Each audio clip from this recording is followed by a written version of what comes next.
I'm not even gonna ask if it's ever happened to you because I already know the answer to that question. I'm just gonna ask, how many times have you ever liked someone, you thought things were going great, you're like, yeah, how can I possibly screw this up? And then next thing you know, you're getting mixed signals. It's like life can be so simple. Why do some people just like making it complicated? I don't know. And right now, I'm just at this point in my life where if someone doesn't give me mixed signals, I'm kinda surprised. And if you clicked on this video, something tells me you're probably in the same boat. So let's talk about this for a second because I think there's a couple misunderstandings when it comes to receiving mixed signals. Like there's gonna be times where you're genuinely confused. One day they seem like they like you, other day they seem like they don't. But then I think there's times where maybe you like someone and so you wanna tell yourself that you're getting mixed signals, but in reality, you're just not. For example, I have a friend. Her name is Hannah. Lovely girl. And there was a time where we were hanging out with a big group of our friends. And she was having guy problems at the time, like a girl does. And so she was asking us for some of our advice. So she's telling us what's going on. We're all listening. We're here to help her. And after she tells us the whole story, I let everyone else give their advice first because I want to hear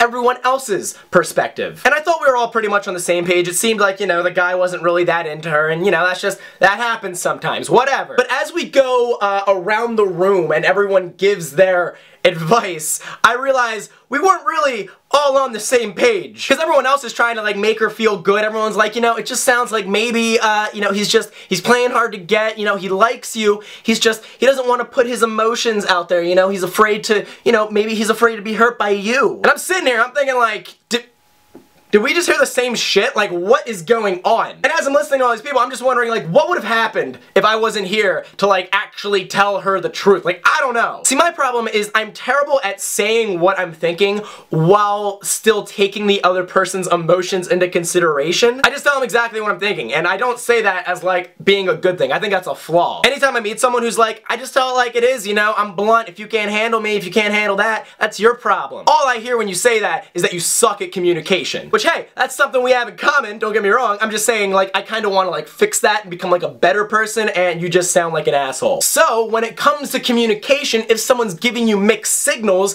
how do we gotta decipher that shit. But I'm just saying, when you tell yourself you're getting mixed signals, make sure you're coming from, like, a logical standpoint, not, like, an emotional one because you want to believe it's mixed signals and it's not just someone's telling you they don't like you in an indirect way. I hear a lot of people say they wish people were more direct. Like, I wish that person would just be, like, straight up honest with me, but if anyone ever is, like, just straight up going to tell you, I don't like you, I feel like that would hurt a lot more. And I feel like the indirect way, for a lot of people, is actually something they do prefer. It's just them having to tell themselves the truth is the hard part. I don't know, maybe you agree, maybe you disagree. Feel free to let me know. But I'm just thinking about, like, that one time I was there for my friend, and I'm like, if I wasn't there and she was getting all this advice, I don't know what would have happened, but that probably would have been a nightmare. The guy kind of sounded like a nightmare anyway. I'm just saying it would have been like more of a nightmare. So the point is, if someone is ever giving you mixed signals, I'll tell you this, it can only mean one of three things, that's it. And I will give them to you in order of most likely to least likely. So let's run through these one at a time.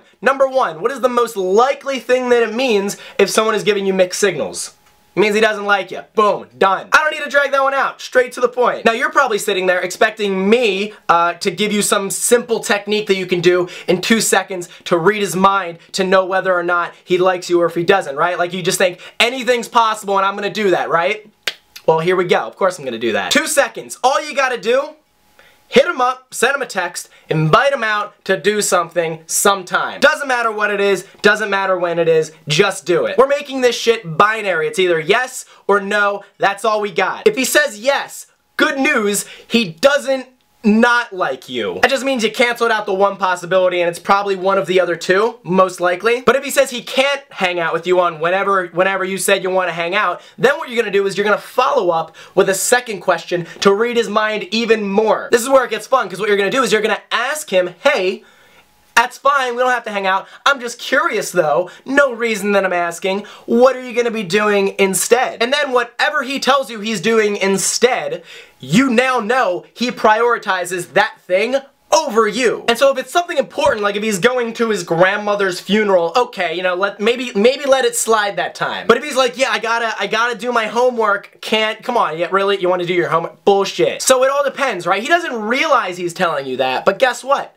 He's telling you that. So now you know, anytime someone can't hang out with you, whatever they're doing instead, because everyone's got the same 24 hours in a day, now you know they value that thing more than you. You're gonna take that advice with you for the rest of your life. Thank me later. I know, my advice is just so good. I know. I can't wait till you guys see what's in Attract Academy. It's gonna be insane. It's so good. But anyway, possibility number 1, he doesn't like you. There you go. Now what is the second most likely possibility when he's giving you mixed signals? He's shy. Isn't that cute? Oh, he's just shy. Aw. I'm gonna get nerdy on you for like 10 seconds. Just bear with me. There was a study done by Voyer and Ratner on male psychology, okay? Here's what they found. They found out that most guys don't approach women because they're afraid of getting rejected. Mind-blowing, I know. What they found is that when guys don't approach girls, they're afraid of getting rejected, but when they see other guys not approach, they think it's because they're not interested in the girl, and they think they're the only ones afraid of rejection, which means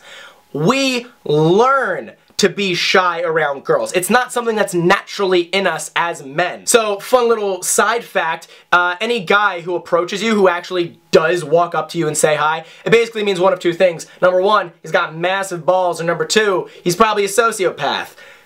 Whichever, it's like a 50-50 shot. So that's nice, but yeah, you're probably wondering, okay, if the guy is shy, now what do I do? You're probably sitting there expecting me to have some sort of simple technique that you can use to find out in 2 seconds whether or not he's shy and he actually does like you, right? Of course. That's fine, okay? You want another technique? Here you go. The same as the first technique, except there's gonna be a caveat, okay? I don't even know what the word caveat means. What does the word caveat mean? Define caveat. Caveat means a warning or proviso of specific stipulations, conditions, or limitations.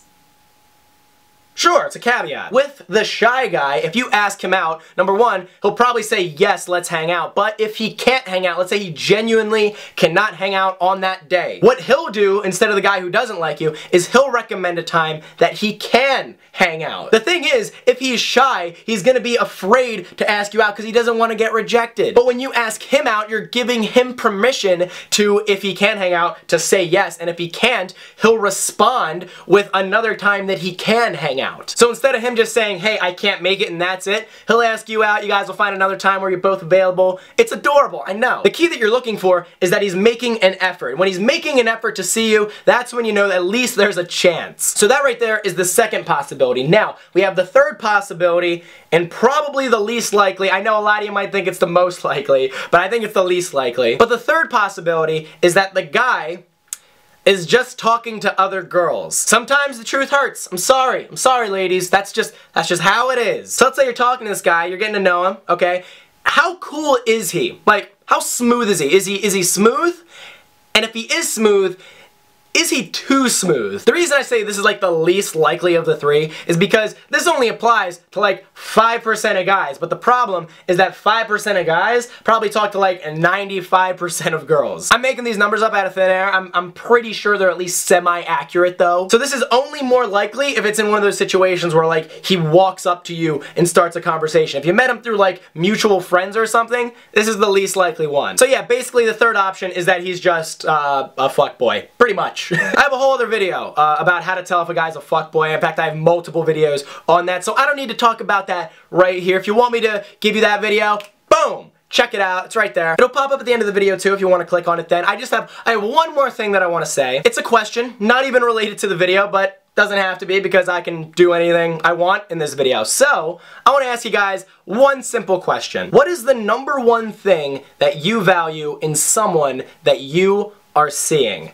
That is my question. So feel free to answer it in the comments if you want to hit me up on Snapchat or Instagram. I'm doing all that stuff all the time now. If you learned something from this video, feel free to give it a thumbs up down below. If this is your first time ever watching one of my videos and you don't hate my face, feel free to subscribe because we make videos like this basically every week, sometimes. And guys, that's really all I've got to say on it. So thanks for watching, and I'll see you guys in the very near future. Peace!